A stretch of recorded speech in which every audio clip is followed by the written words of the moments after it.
All right, so we're on. Um, I'm Raul, and I'm here with John Strickland on the East Coast of American Hook Wrestling. Welcome, John. Hey, how's it going, man? Yeah, it's going real well. This is our first time trying this software, so who knows what's going to show up on the video if it's just your face or just my face or who knows.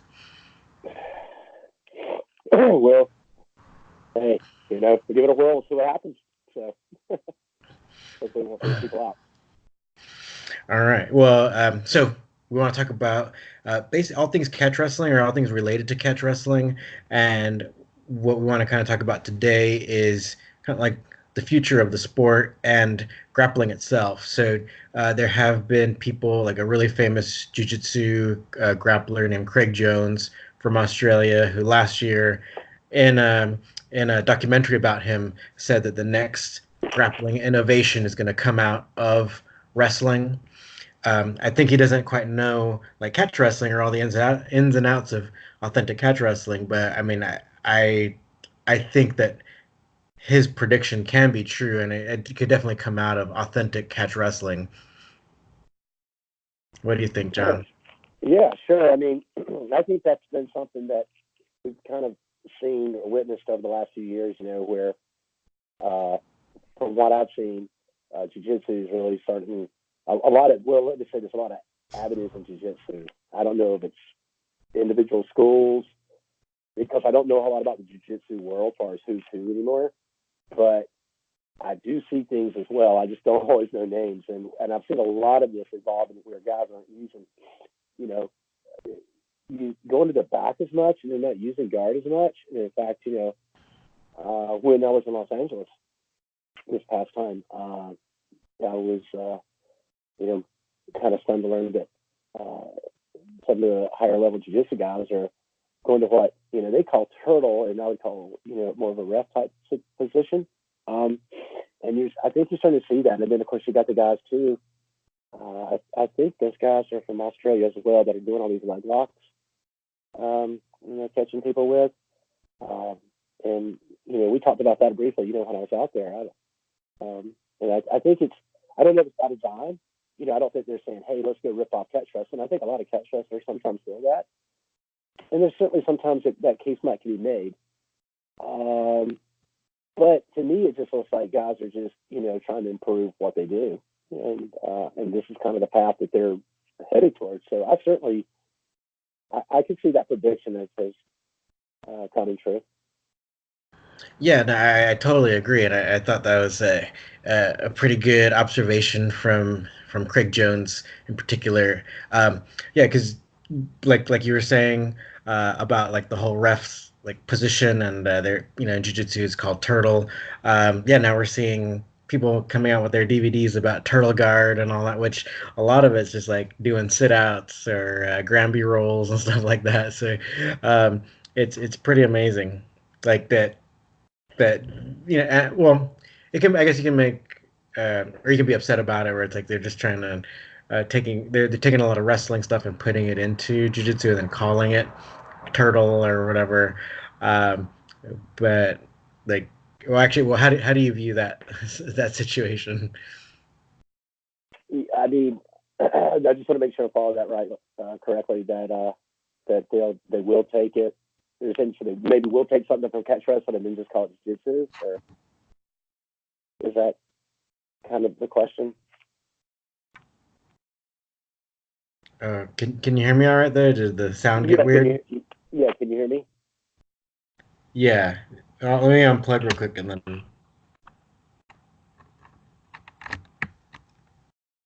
can you hear me all right Okay. now? Yeah, can you hear me? Yes. All right, cool. No, I was asking the question is, and if you don't mind repeating that, actually. Oh, so you know how like we're seeing a lot of like wrestling being integrated into jiu-jitsu, where it's like, yeah, like people are you calling the referee's position like turtle, and then you see some people coming out with their turtle guard DVD and all that. And when they show the preview of it, it's like a guy doing ref and doing like sit outs and or maybe Granby rolls and stuff like that, and calling it turtle guard or like his own system, but he's just using like classic. wrestling. How do you feel about about people doing that? I mean, flattered, and sometimes a little frustrating. I think the thing for me is so frustrating is that, um, and I've said this many a times, where I feel like, if you're going to use something of ours, I'd like to at least, give us credit for it. Um, and I've actually run into that myself, just with stuff that I've shown before, uh, and I guarantee you that I know that they had to get it from watching a video or something that I did. Hmm. And I won't go into all the detail of that, but I'm very certain. Um, I guess it is flattery, but at the same time, you want to see Catch. I like to see Catch get its props for. I mean, I think for a long time now, at least in the United States, anything that jiu-jitsu thinks is jiu-jitsu, they want to claim it, or they want to say, hey, you took that from us, or you're taking that from us, or whatnot. So I think if you're going to have it that way, it has to be fair. It has to be a two-way street. You have to allow, at the same time, to give recognition and a hats off to Catch. I think is only fair.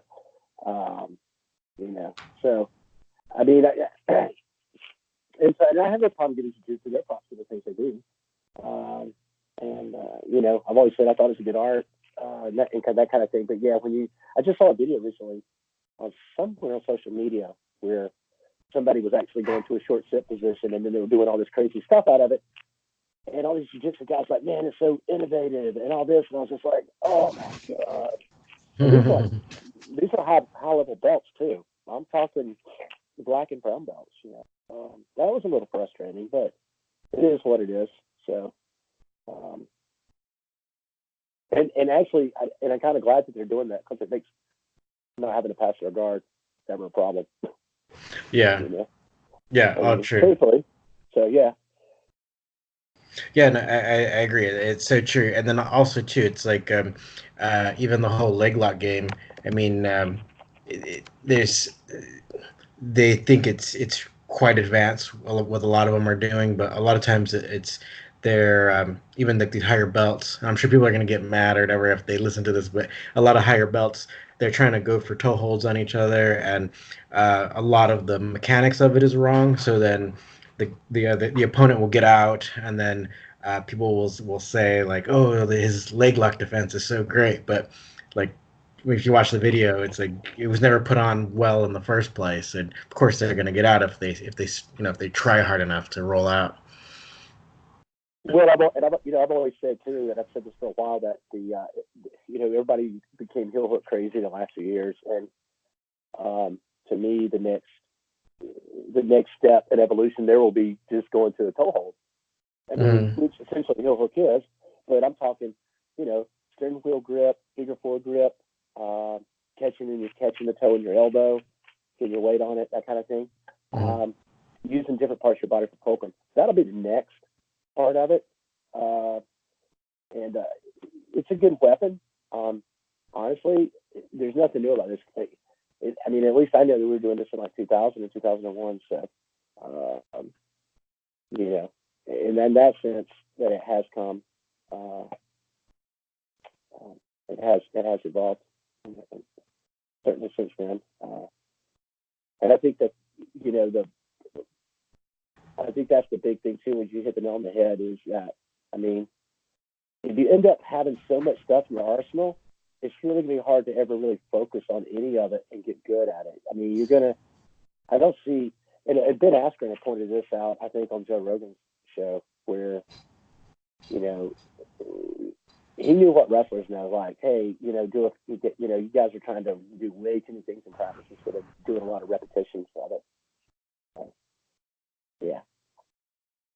Oh yeah, like when he was talking about how like a school should be that, where they're just drilling a lot and just trying to get really good at the fundamental stuff. I remember that was circulating on the internet when he was saying the jujitsu schools are doing it wrong or whatever. Yeah, and I mean, and the thing of it is like, I mean, old timers like Billy Wicks and Dick Hartnell, these guys they've been saying this for a long time.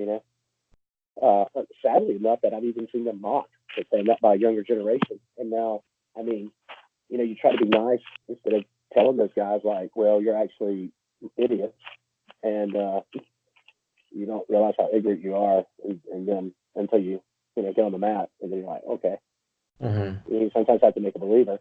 Um, People I think have a short. We have a short memory. We don't kind of, I mean, the one thing you have to be careful for in grappling and all martial arts or combat sports are a lot of con artists and a lot of people. And what I mean by that is, I mean, somebody making a false claim altogether, or somebody talking about technique that absolutely won't work Hmm. uh, against a resisting opponent. Uh, and so and I'll go back to the old thing I was always taught. That there's three holds and that's it. And then I'm sitting there looking at my eyes kind of pop out like, what? There's more than three holds. This is a sport of thousands of holds, and it's like not really. Uh, Hmm.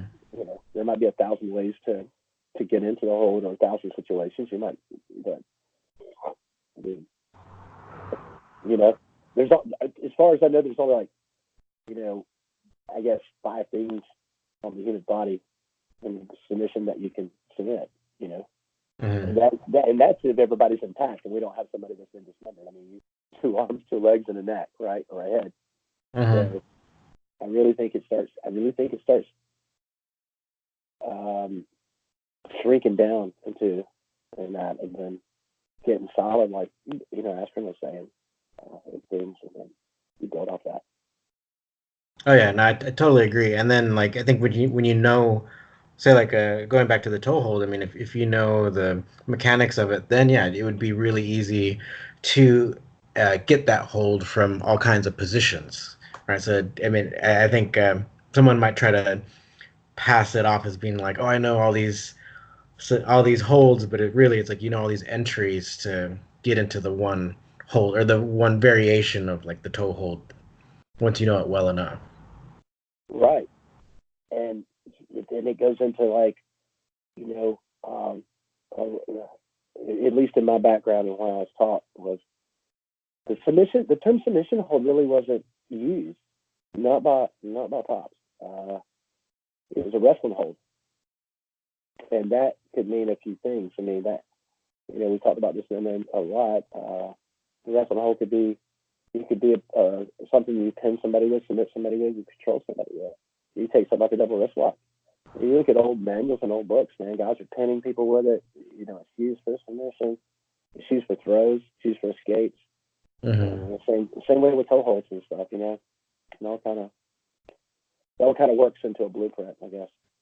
Yeah. Was it then? Speaking of that, so it's like then, which submission did Pops really favor?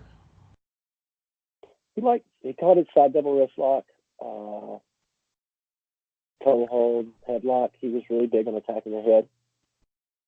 Good. He really uh, urged us to get really good with double wrist locks.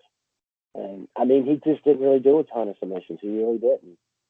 Um, but when I first met him, we were able to get down on the mat with him a few times, and I can tell you that at that point, I've been on the mat with some cats out of Brazil that were black belts, and they weren't nearly they weren't nearly as nasty or as quick as he was. Uh, it was one of those things where he grabs you, you don't even have a chance to tap. You yell, let's go. So, Yeah, that's pretty amazing. yeah, and the thing of it is, it's like one of the funny things that I always get is like, he's like, what do you mean you have to apply the hold in a sporting manner? That doesn't even make sense to me. He said, if you don't want to get hurt, don't get on the damn mat. And he just, I think those guys were probably pretty vicious back then. Yeah. Yeah, yeah. I always But find I it. mean, Mhm. and obviously, and I've said this, he and I debate, discussed this before, and I said, it has to be in a sporting manner. People don't work on the athletic shows, and people have to, you know, go to work, and um, injuries can be bad, and um, that kind of thing. But yeah, they were uh, basically when they put something on you or did something to you, it sucked, like really bad. And I know that sounds like pretty vague, but I think what I mean by that is uh, when he grabbed like a double wrist lock, for example, or a toe hold, as long as he has it, you're in trouble. And I don't care where you're at in the situation. You can try to roll out, you can do flips. Your friends could run across the room and hit him with a stick, but if he doesn't let go, you're in trouble. Hmm. So yeah, Yeah, it'd just be like a matter of time, right, until he gets into like the ideal position to finish it. yeah. Or the ideal angle pops up, or the fulcrum is adjusted slightly, and then it's like, oh crap, I'm in trouble now. So yeah, I think that was a he said you wrestle with wrestling holds, and I think that's the biggest difference where a lot of grappling goes like you get a position and then go get your submission hold, and he's like position control, get your hold, and then improve it to the point your position or your angles and to the point where now when you do try to apply the pressure to make him tap out, it's going to be excruciating. Um, Yeah. so like if he snatch a double wrist lock per se, he grabs a wrist lock and the guy's way out here, then he's going to just start wrestling around and staying with it until he gets him under control. Hmm. Uh, you know, he might jump into a head scissor or something like that, or go into something else, but it's only going to be because he sees a good opening for it. Uh, and as he told me one time, his guys will put on these holds, and then the opponent will do the slightest thing to block them, and they'll just give up on it, or they'll try to chain to something else, and then that'll get blocked. And he goes, and the problem is they don't know how to beat the counters. They don't know how to counter counters. They don't understand. Just stay with it and keep putting growing pressure on them. That kind of thing. So. Yeah, no, that makes a lot of sense too. And but then that kind of makes me think about like the whole time limit thing, where it's like, say, like in modern wrestling, but also too in modern grappling. I mean, a lot of these jiu-jitsu tournaments, they might have a 5 or 6 minute match, and sometimes that might not allow like for a catch wrestler to kind of work our strategy sometimes, where we might want to kind of wear the guy down and then get the hold or something. So like what are your thoughts on, like, you just have to compete accordingly, and you want to try to be a little bit more explosive in these situations? Yeah, yeah, I think so. I think in a situation where you've got like 5 minutes, then you've got 5 minutes. Um, it sounds better than not. I think anytime a hold presents itself, that you need to take it and attack it. Um, but I think the number one thing is to always remember your position and have control of your opponent. Uh, and then there is to the point where, and then I think there is that third spot there where you like throw off caution to the air, like hell with it, I got to go win right now, and go just jump and grab something and go. Mm-hmm. Excuse me. So, I mean, 5 minutes it changes the game a lot. Yeah, Mm-hmm. and I think that even in MMA, and I've said this before in modern MMA, and I think it is misunderstood that as far as the ground game in modern MMA, I think wrestling. I mean, I think folk style guys coming out like high level guys have an advantage. Mm-hmm. Even were to go back and grab somebody as great as like Sakuraba, who's as great as he was in MMA, and if you put him in the UFC now in 3 or 5 minute rounds, I mean, it's going to change who he is and how he fights. And the unfortunate thing there for me is that we're not going to get to see Sakuraba's true skill set. I don't think in that situation. Mm-hmm. Uh, and by the way, this is the same. This is the Gracies argued this years ago, and I agreed 100% with them because I mean, personally, I like what they say. Like, you know, have the match and see who wins, basically, and with limited rules, obviously.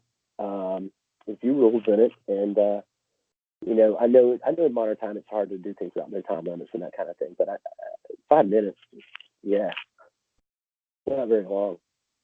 Nah, it goes by so fast too. Like right when you're in the middle of it too, right?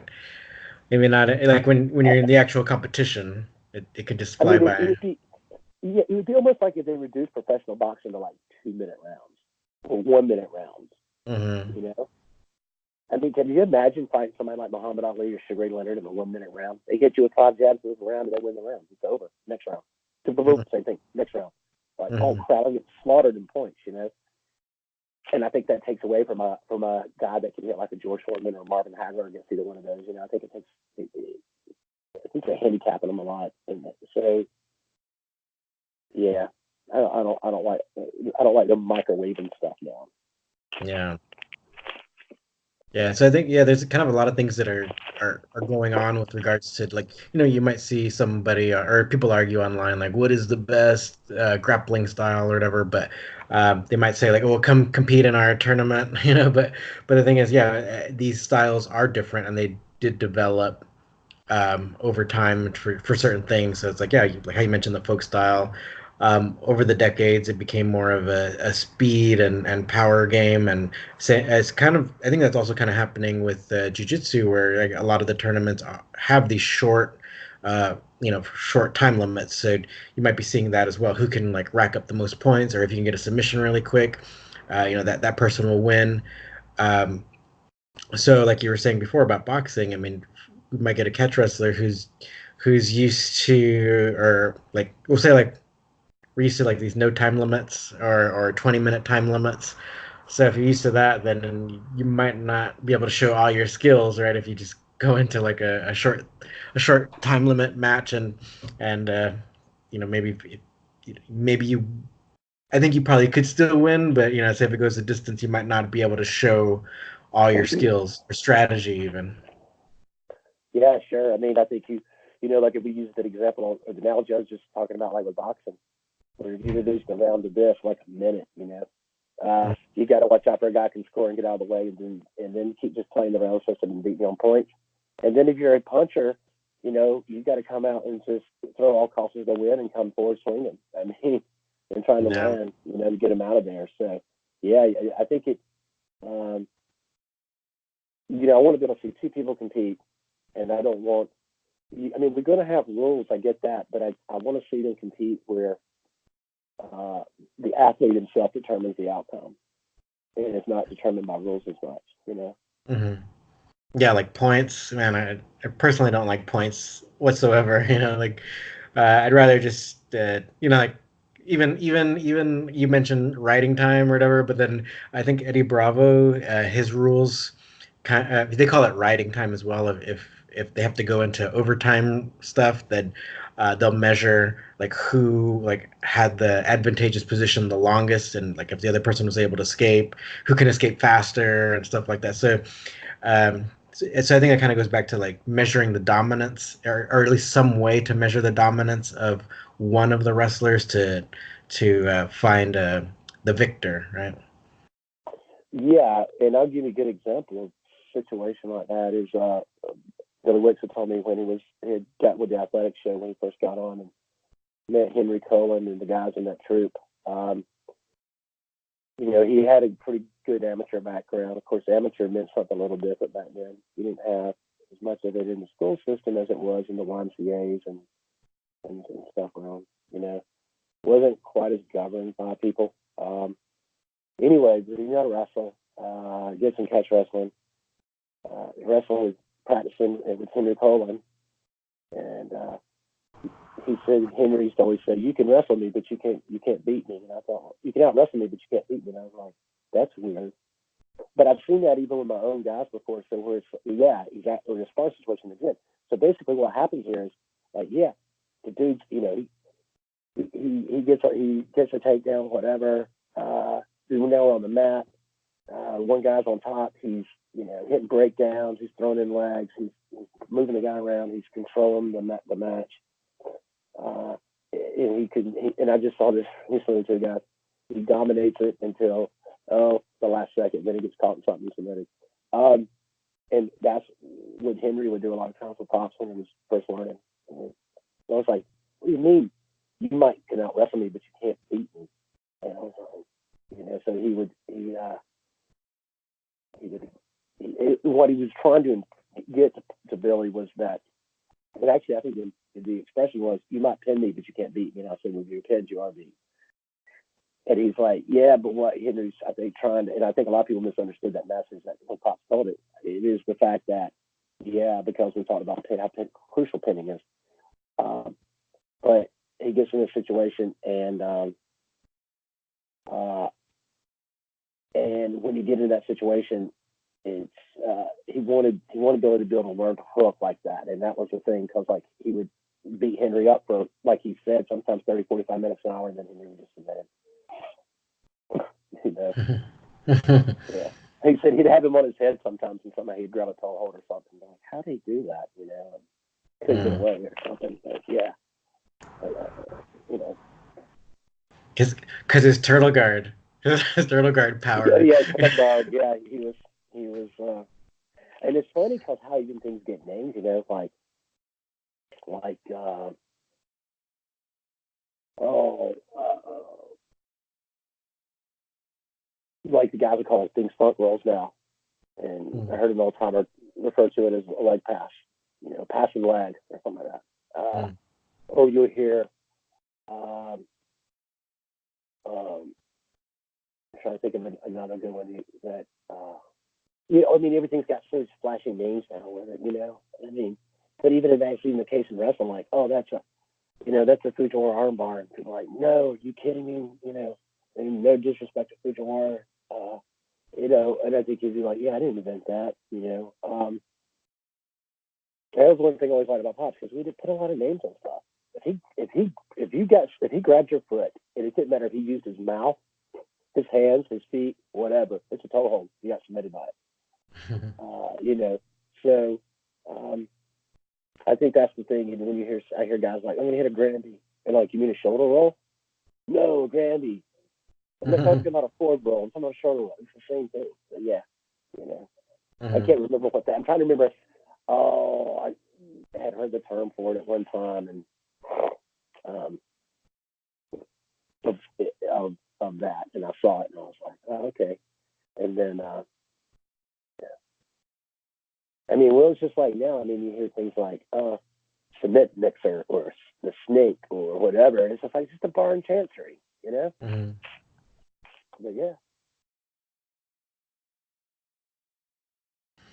Yeah, and that's the thing about like the difference in culture too, right? Because I think a lot of people who come from, especially a judo background, it's like everything has a name, and so I think they're made to learn all these names and stuff, and so then they're thinking when they look at catch wrestling, well, what's the name of this and what's the name of that, and we're like like toe hold variation number two or something, you know, it's like A lot of times, like in practice, especially, I'm kind of tired at the end of practice, and somebody's like, for example, they're working an arm bar for wrist lock or something, and they're like, "What did you call this, coach?" I was like, "I call that ripping his damn arm off. Just go grab it, rip it off." You know. I, when I think the Morales is, you know, I said this like when I think Chris and Nick Gazio were wrestling out in Iowa, and he's going toe on. I was like yank it or something like that. I was like, yeah, and yeah. it was like, I don't think he, you know, it was like not saying like kill somebody or hurt somebody, but that's kind of how I learned. And one of the things that I did with Billy is I did myself a favor and didn't just try to go to everybody else on the planet and learn stuff. Mhm. You know, um, and I'm not saying that that's not a good route, but I know, like he told me, if you can't if you can't master what I've showed you, why would you go master something else? Uh, so, I mean, we could argue those points because you could say, well, maybe it wasn't as good, or this is better, or whatnot. But I mean, there was a reason when I started training with him, I stopped doing what I used to, and that was like training with like multiple people at once. Yeah, Mhm. Oh yeah, and then personally too, I definitely see where you're coming from because, uh, kind of like when you see the real thing, it's like, and you're able to recognize it, and it's definitely something else, and I guess to like you and myself, we're really drawn to that, and we wanted to really learn the real thing, like with disregard to whatever we were doing prior. Yeah, so, yeah, and I think one of the big things for wrestlers, and that you know, for wrestlers that I've noticed, especially when they're coming straight up amateurs, they have a hard time learning to relax. Because they do have to wrestle in such strict conditions that they're used to like having to get it score now or having to get it and do it now. And mhm. you take away that methodical game of setting people up, you know, you take away that methodical game of Muhammad Ali doing a rope a dope throughout a fight and let his opponent make mistakes and he counter it or him open on it.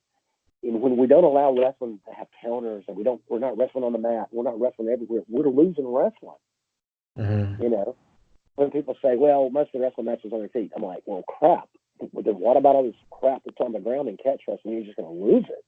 Hmm. You know, or you're in a situation where, uh, you know, um, I like the old rules when they first started with the NCAA. You know, that wrestling in like rings instead of on mats, and they were having these things like pin the person or it goes to a judge decision. And from my understanding, they did look at who they thought dominated, and it became a judge decision. I always think I think riding time in amateur gets no respect at all. I mean, it's a Hmm. 1 point deal, and I think that sucks because you could throw a leg in on a guy and just ride him for the entire period and break him down and cross face him and control him. And it's like, I'm getting 1 point for that? Are you kidding me? Hmm. I mean, but yet, if he gets a single, we scramble and fight, and I touch, then, oh, he scores two? That's garbage. I don't Yeah. like that at all. I don't think, Yeah. and I mean, you're going to give a takedown 2 points. That's fine. But, man, I mean, get taken down is one thing, but having somebody on top of you dominating you is a completely different ballgame. Hmm. And I just think it's dismissed, and that's sad because that is where the fight is. That's where the fight is. Yeah. Oh yeah, totally, totally. Um, Guess they must be Turtle Guard fans. I'm not gonna give up the Turtle Guard jokes, I guess. So they're all Yeah, about they're on the side of the guy on the bottom, apparently. yeah. And see, I didn't know they called it guard. When I was out there, I guys were like talking about the turtle guard, and I was like, "Is that the same thing as the turtle?" Well, yeah.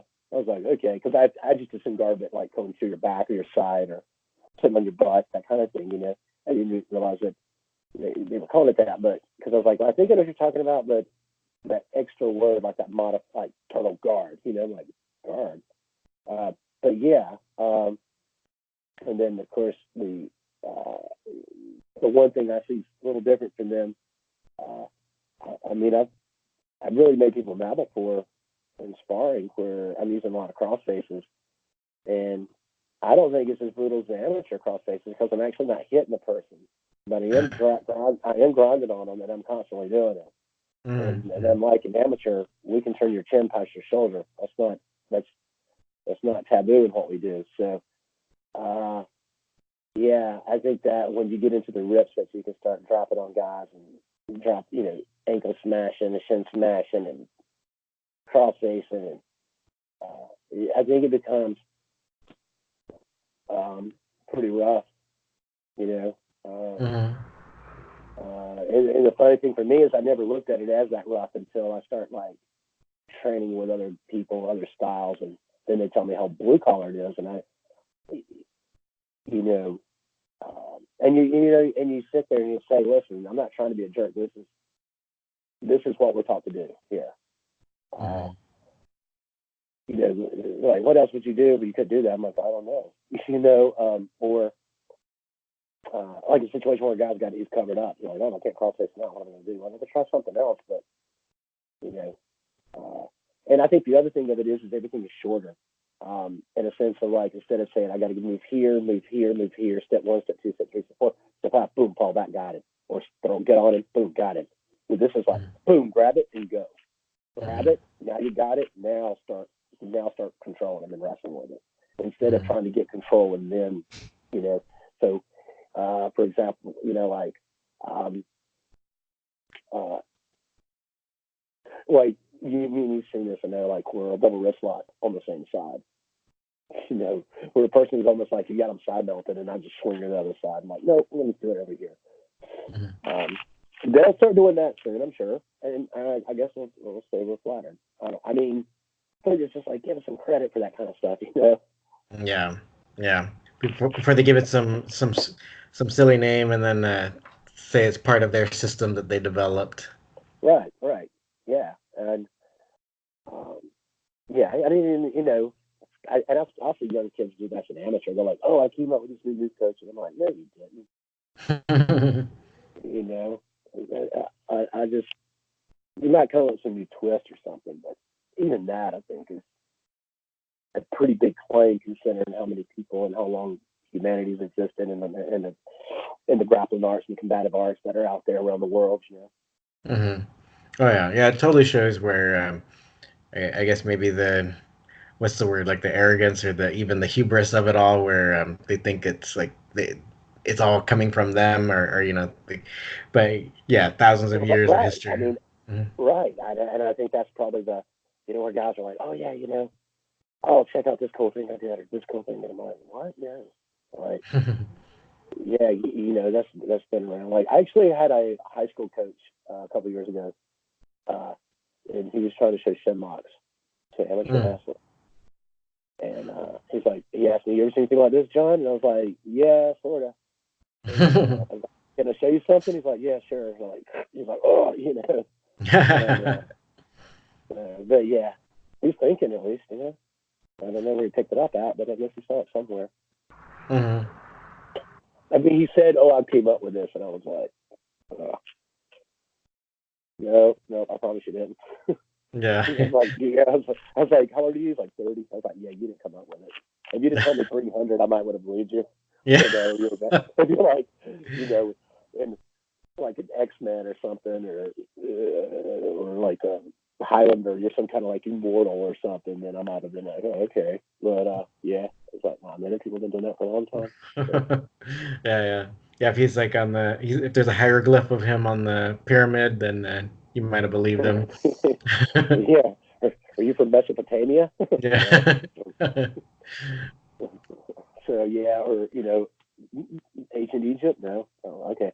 But Yep. yeah, I think that's I think it's good that I mean, in a way, and here's the thing: I think it's a bonus that jiu-jitsu evolving towards more like catch wrestling in a sense, because I think that then it can create a system out here, competition that we can agree more on down the road. Where in the past it's always been like no heel hooks, no neck cranks, no this, no that, Mhm. or somebody say, oh yeah, if you grind your knuckles on it, oh yeah, they're gonna disqualify.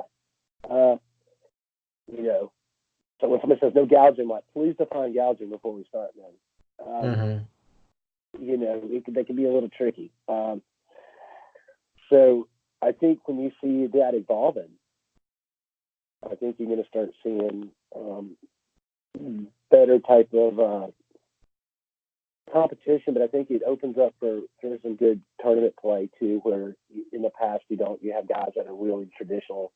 Uh, and like I tell guys all the time, and the question you asked a few minutes ago about Tomlin and adjusting your game, you know, if I have a guy and he can compete, we want to compete. And if somebody comes and says all you can do are arm bars, that's all we can do are arm bars. We're not going to make any excuses. If we go out there and win or we don't win, but we're certainly going to go out there and we plan on winning. So yeah, Mhm. Mhm. I don't, now, that said, if we're going to go by traditional catch, like if we're going to go by what I would consider traditional catch and what I was taught, then yeah, there's some things they're not going to like. We will bring up the choke subject, and beat that dead horse forever, and it'll freak people out, and they'll get upset, whatever. And my thing is like, dude, if you get behind somebody you're really good at controlling them, I don't want to take away somebody's weapon. And I mean, if somebody said to me they want to have a grudge match like him with choke, yeah, I don't care. You know, um, my thing is I want my guys to be prepared for that, even if they don't use that. I mean, you take some of the throws in wrestling. You don't see a lot of college wrestlers hitting a lot of these throws. In the United States and folk style, it's more level, getting down to the leg and shooting. And I mean, my thing is like, I tell the wrestler, oh, you need to know how to at least counter these throws and defend them, but you don't have to do them. I mean, as long as you got good offense, taking, single legs, double legs, high crotches, whatever you're going to shoot, ankle picks, that kind of stuff. So yeah. Mhm. Well, I think yeah, nogi in particular, it's like what you're talking about, and I think that is shifting more to like, or can be wrestling based, or even like for ADCC, a lot of jiu-jitsu guys are saying that it is a wrestling tournament, at least wrestling in their understanding of wrestling, because I think a lot of people are shooting doubles or even high crotches or single legs or sweep singles and stuff. So according to their point of view, they're like, oh, it's become a wrestling tournament, which I think that yeah, like in the very near future, we can be a little bit more on the same page with regards to rules of what we can do. And I think every kind of wrestler, including catch wrestlers, probably should be aiming to do at least ADCC or even now a lot of pro Nogi tournaments or Right. shows.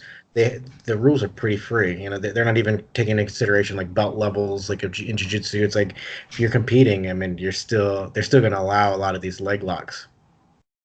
Yeah, certainly. I think it's and I think that's crucial. I remember years ago, I heard jiu-jitsu guys saying the key is great if you're going to fight in MMA because it teaches you better technique. And I don't know. Maybe it does. I'm not good enough in jiu-jitsu to say that either way.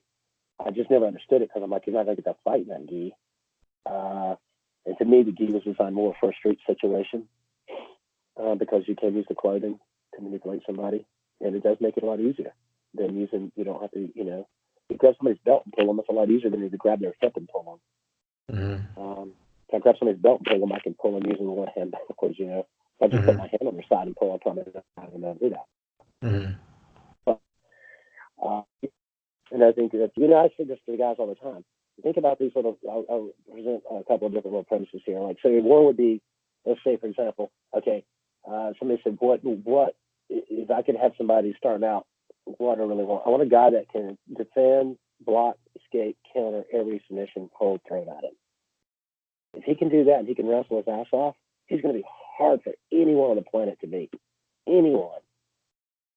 And then you just give him a few holds. Now he's going to be even harder to beat. And I think when you get into that, like the post you had the other week about Danny Hodge, and they're like, Mm-hmm. well, he only knew like one or two holds probably, or he only did this or that. But my God, you're not going to be able to put him in anything. And if you Mm-hmm. do, he's just going to counter it. And eventually, yeah, grabbing somebody's arm's pretty damn easy. If they're going to attack you, they got to grab you. I mean, so Yep. they're opening themselves up already. So, you could have that, or you could have a guy's extremely good offensive. And the problem is that because you get somebody who's pretty balanced and he could get himself into trouble and get submitted. So the premise would be, it, I would rather have that great defensive guy in this because you can't get him in a submission in a submission match. It's going to be hard to beat him. Um, you know, um, and I've said that about catch wrestling. Think about if you have a tournament, you got a kid can't be hooked and he can't be pinned. He's going to be a pain in the butt for everybody. And Mm-hmm. then you can start worrying about how good his offense or how good his submissions are, how good his hooks are. But if you so to me it's almost like being bulletproof. If you can defend what they're going to throw at you in the kitchen sink, uh, you know, that's a hard opponent to beat. You Yeah. can get a guy who's really great offensively, but if he's got weaknesses in his defense, it always leaves him vulnerable. So anyway, so all that premise one better. But anyway, Cool. All right. Well, um, I think maybe we've been chatting for a good amount of time, and this is our first time using this other software, so maybe we should probably cut it short for right now. And then, sure. yeah. All right. Well, okay. So if anybody's watching this, if the video is good enough and we put it out, then if anybody has any questions, please ask. Let us know what you want us to talk about. And we'll be happy to talk about it or give our catch wrestling perspective on any like historical thing or even stuff about like modern grappling or what you think about the future and stuff. Just let us know. All right. Well, thanks for chatting with me, John, and hopefully this worked out. Yeah, man, I enjoyed being on. So yeah, I hope it records here, and we can. I guess we will improve as we go on, right? So just Yeah. like we would wrestling. So yeah. Yep, exactly. We had some changes with YouTube, and all right. Well, let's try to. Hopefully, this works. We'll find a way that works. All right. Right on, Okay. man. All right. Thanks. All right, man.